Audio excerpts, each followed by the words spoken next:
Bienvenidos, bienvenidas a esta nueva entrevista y derecho. Hoy tenemos una edición muy especial porque nos visita un chileno, pero sobre todo un hombre internacional que ha sido gran promotor desde hace más de 30 años de la mejora de la gobernanza a nivel global.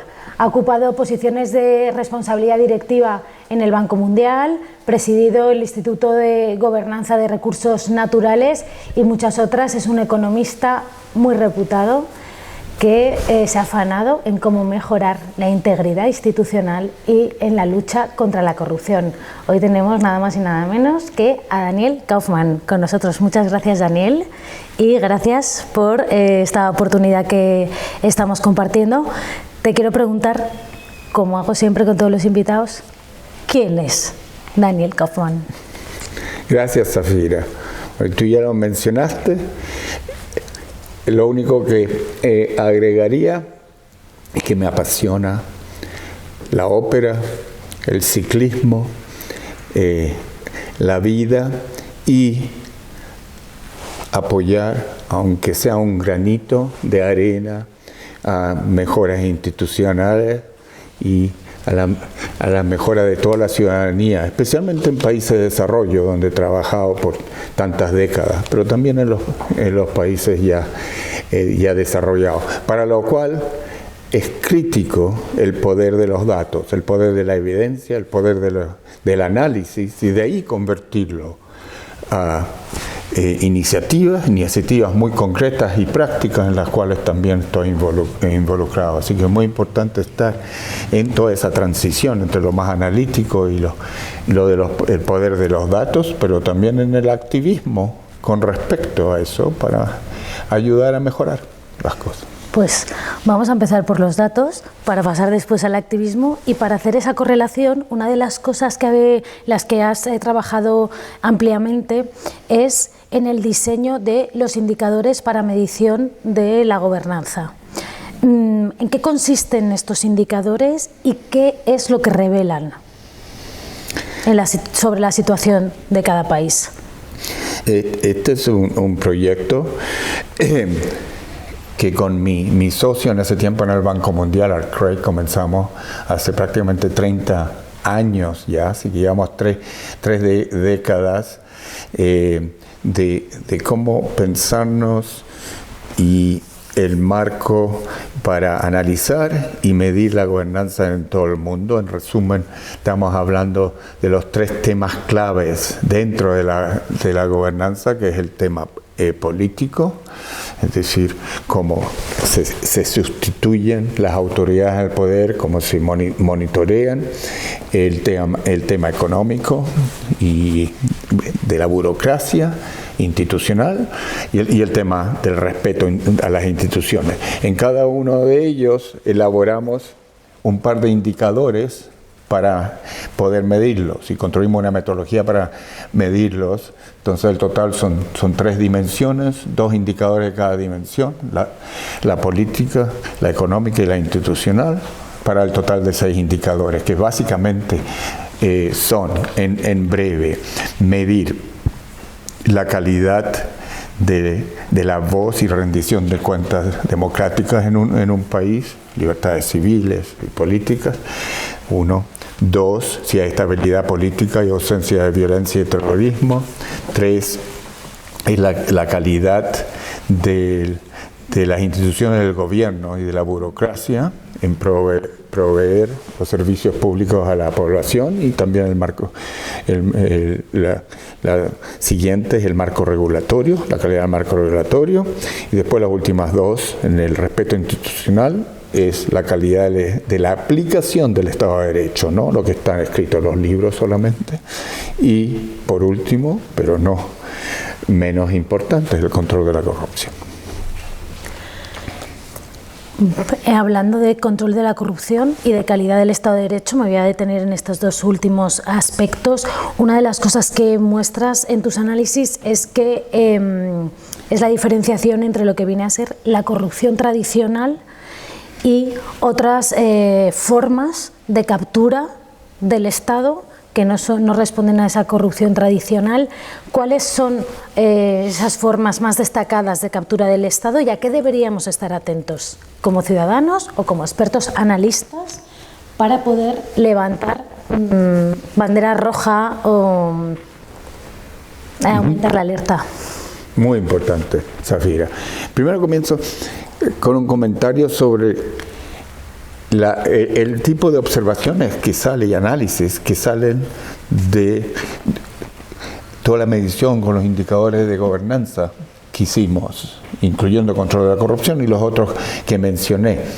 Y el aspecto de variedad, de varianza entre distintos países en el mundo es muy importante, aún entre vecinos dentro de la misma región. Así que eso de generalizar para una región que América Latina es esto y eso no tiene sentido, porque vecinos, Colombia y Venezuela, tienen mundos totalmente distintos en la parte institucional.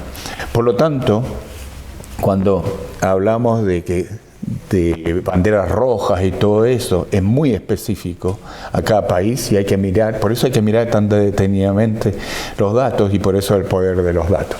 Ahora, dentro de esos 6 indicadores que mencionamos y que salen también cosas muy interesantes, no solo en comparaciones de países, pero en el tiempo, un país mismo puede pasar por tiempos muy buenos y tiempos muy malos. Los aspectos institucionales no cambia todo de la noche a la mañana o en unas pocas semanas, pero entre 5 y 7 años, como tenemos 30 años, pueden haber cambios fundamentales, como los han habido en España, en la Rusia, este mundo, Estados Unidos y todo eso. Y eso sale muy claramente en los datos. Entonces la varianza en el tiempo y en el espacio es muy importante.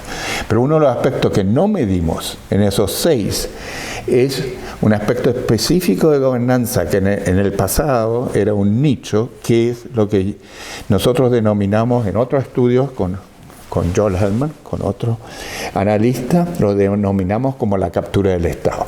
Y la gran diferencia con la visión tradicional de corrupción, que en la corrupción estamos siempre mirando cómo alguien se saca las reglas del juego, trata de sacársela por el lado, encima, con un soborno, una coima o por debajo de la mesa, o eso, pero básicamente tomando como dado, como fijas, las reglas del juego que existe.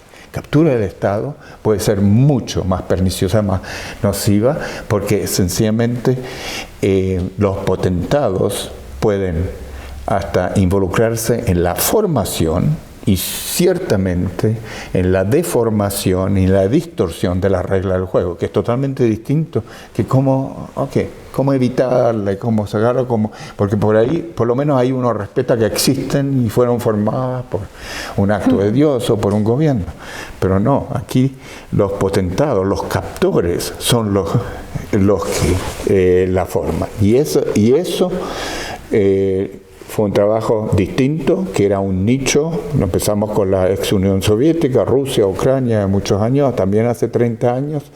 En el caso sudafricano también fue muy importante porque hubo un caso emblemático, hubo en Brasil, y ahora es un tema muy importante por los riesgos en Estados Unidos y en otros lugares. Claro, o sea, tú señalas además especialmente la importancia de estos riesgos de captura del Estado, de formación o perversión de las reglas del juego en países desarrollados o países ricos, ¿no? Como te refieres exactamente. A ellos. Y para que precisamente no haya cambios en las reglas del juego que tengan una intención de perversión del sistema, de horadar las garantías del sistema poco a poco, ¿sería deseable que fueran mayorías reforzadas las que afectan a las reglas del juego? ¿O cuáles pueden ser las garantías de alguna manera o las salvaguardas para que no se produzcan estas modificaciones, estos cambios en las reglas del juego? Bueno, cambios dirigidos no a mejorar la calidad del juego, sino a controlar. A prevenir. Sino que cuando se pretenden modificar las reglas del juego para controlar el resultado del partido, ¿no? Sí. hay varios aspectos importantes y también esto varía dependiendo del diagnóstico de captura del Estado. Captura del Estado es multidimensional, puede ocurrir al nivel constitucional, de básicamente todo el Estado de Derecho, o al nivel más económico, oligarca, regulatorio, o al nivel también está todo el aspecto de anticorrupción que se captura, todo el marco anticorrupción. También hablábamos hoy sobre la captura cultural, narrativa, cognitiva de los medios y con IA, ¿no? Con inteligencia artificial, y también está la captura sectorial de los recursos naturales y transnacional también hay elementos. Entonces, lo primero que hay que hacer es un diagnóstico, y en cada país, fundaciones como la de ustedes y con los expertos de ustedes y otros tienen que mirarlo detenidamente. Lo que hemos hecho nosotros es proveer un marco inicial de cuáles son los temas críticos y también datos comparativos del mundo para mostrar, bueno, España, otros países tienen ciertos riesgos y quizás la proyección en el tiempo hay que tener cuidado, no, quizás una bandera amarilla, no roja todavía como en otros países. Entonces por eso es importante prevenir. Para prevenir va a depender del país, pero obviamente hay aspectos básicos como cómo proteger el proceso constitucional, de los rule of law, de todas las instituciones del Estado de Derecho. Los jueces tienen riesgo de captura, incluyendo en la forma que se seleccionan los jueces, son o no son hechos por razones totalmente políticas o por razones también de intereses financieros u otros, o son totalmente independientes y juegan su rol. Hoy en día, en lo que está ocurriendo en Estados Unidos, es muy importante el rol de los jueces a nivel intermedio. La Corte Suprema es otro asunto porque ha sido muy político en cómo se ha escogido. Entonces, ese es un gran tema. Y el otro tema, que es el otro contrapeso, es obviamente el activismo participatorio de la sociedad civil. Y ahí donde fundaciones como ustedes juegan un rol intermediario entre los dos, ¿no? Porque lo que hay que hacer para proteger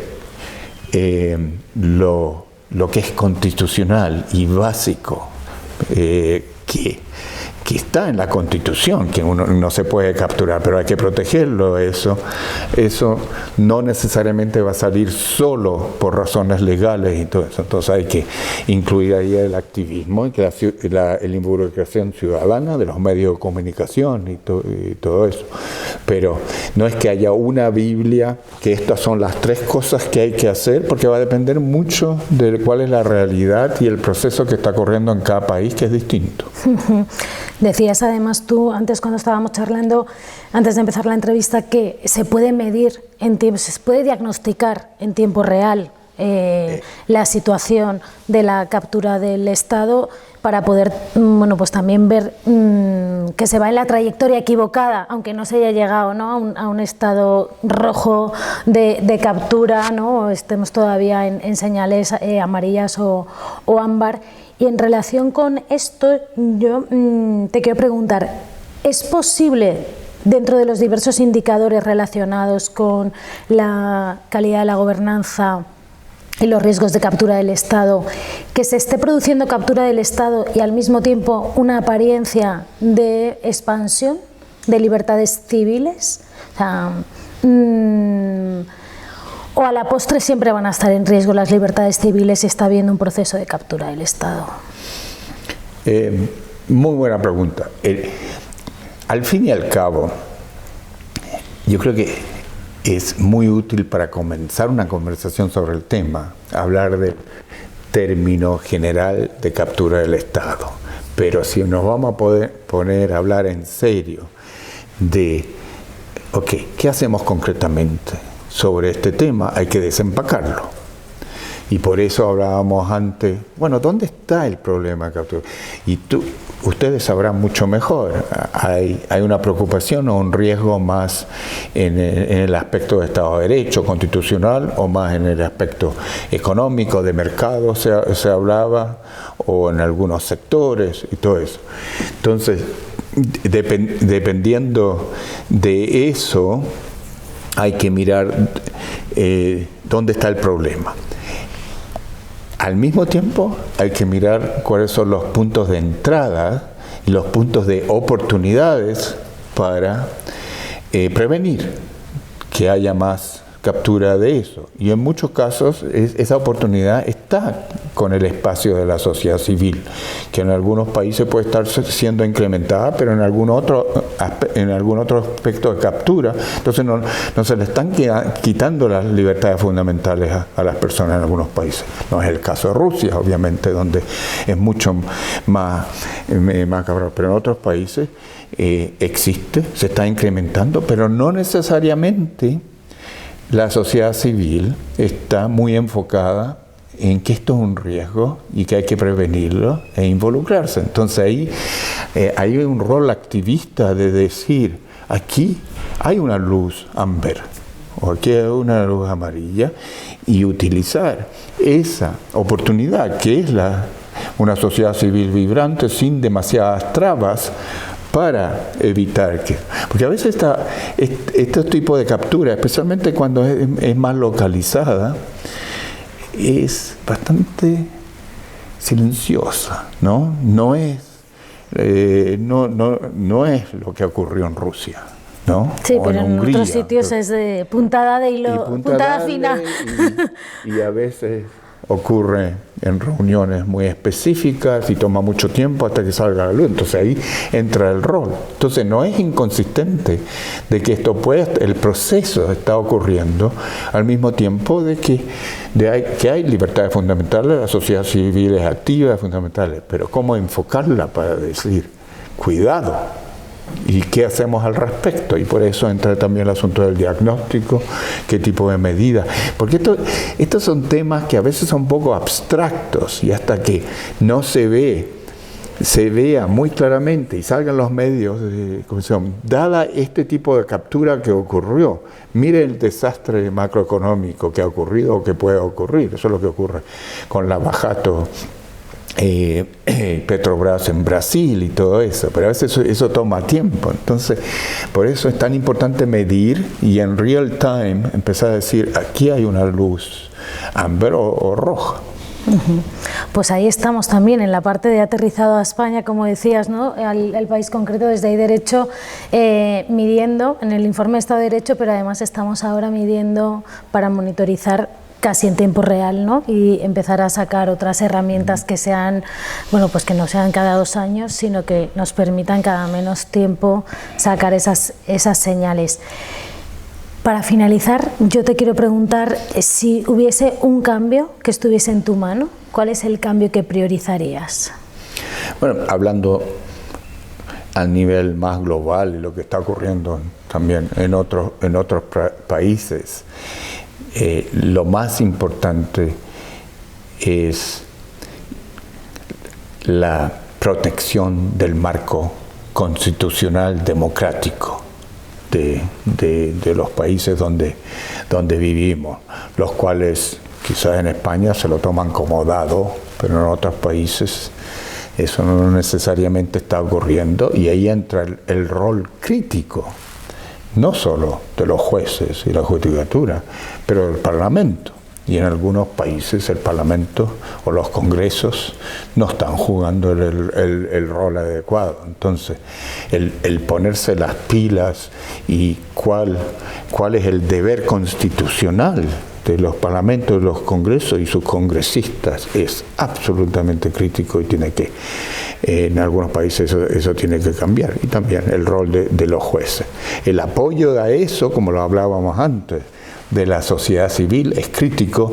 No lo mencioné primero porque, como decías tú, yo tomo como dado que en ciertos países como estos ricos eso existe, entonces eso ya es la oportunidad. El único cambio que se necesita ahí es más la concientización y dirigir un poco ese activismo, que aquí tenemos este riesgo y se puede perder mucho en el futuro. Esto puede afectar el sistema de salud de un país. Totalmente. Y aunque exista, de hecho, nosotros en España hemos constatado degradación del rol del Parlamento y también injerencias en la independencia del Poder Judicial. Reclamamos que se fortalezca su independencia ¿Ah, sí? y su profesionalidad. Eso lo sabe usted. Pero ahí creo que es muy importante para que haya más apoyo al cambio, ligar concretamente estos problemas más institucionales, más abstractos, y siempre hablamos de gobernanza, pero aquí, cuando estamos involucrados con la ciudadanía y con los medios de comunicación, hay que ligarlo a cómo le afecta esto al ciudadano medio. Y ahí el asunto del sistema de salud, el sistema educacional, que está ocurriendo hoy en día en Estados Unidos, es muy problemático, ¿no? En los dos lados, en ese sentido. Entonces yo creo que tenemos que hacer un trabajo mejor de traducir y ligar este interés, estos estudios, esta preocupación institucional que tenemos, entre comillas, con cómo vive la gente o no vive y nuestras próximas generaciones. Porque esto es fundamental para el futuro socioeconómico y político de los países. Y en este momento, por razones políticas que están ocurriendo en otros países, sin pelo en la lengua, yo digo que, como decimos en inglés, this is the elephant in the room. Usted dice el elefante en la cocina, en cuanto a tema, mucho más que seguir hablando de la corrupción tradicional. Por eso nosotros desafiamos todo este concepto de la corrupción tradicional, como me preguntaste. Este es un tema que va mucho más allá, porque es la intersección entre la corrupción a altísimo nivel y las instituciones democráticas. Al final es que las instituciones democráticas sirvan para mejorar la vida de los ciudadanos, eso es lo que buscamos, pero es verdad que muchas veces necesitamos hacer mejor esa conexión, porque al final, si no tenemos un poder judicial que realmente preste un servicio de justicia para garantizar los derechos y libertades de los ciudadanos, y un Parlamento que legisle en favor del interés general y para resolver demandas de los ciudadanos, no estaremos haciendo bien nuestro trabajo. Pues con esta cuestión nos despedimos hoy. Gracias, Daniel, por esta visita, y hasta la próxima entrevista Hay Derecho.